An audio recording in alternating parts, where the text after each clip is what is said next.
মা, তোর সমস্যাটা কোথায়? তুমি এমন ভাবে ছি ছি ছি ছি করছো যেন আমি কোনো একটা মেয়েকে নিয়ে পালিয়ে গেছি।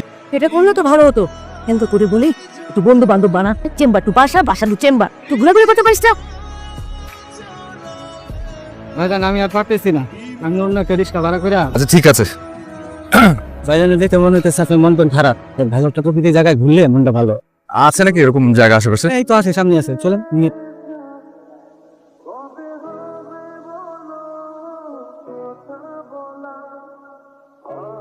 কি অবস্থা?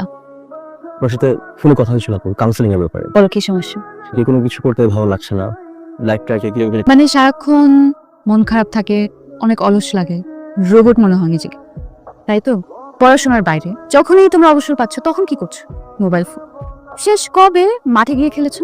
শেষ কবে বাবা মার সাথে একই টেবিলে বসে খেয়েছো? এই প্রশ্নের উত্তর তোমাদের কাছে আছে, সবকিছুর সলিউশন নিজের হাত। কিছু কিছু উক্তি জানো মানুষের জীবনের সাথে খুব মিলে যায়। আমার ক্ষেত্রেও তাই হয়েছে। বাইরে থেকে মানুষকে দেখে ভেতরের আসল মানুষটাকে একদম চেনা যায় না। পৃথিবীর বেশিরভাগ প্রেমগুলো বোধহয় এভাবেই শুরু হয়, যার শেষটা হয় ভালোবাসার চূড়ান্ত রূপ দিয়ে। প্রেমা কিছু কথা যেন আমাকেই বলেছে, নিজেকে বদলে ফেলতে বলেছে।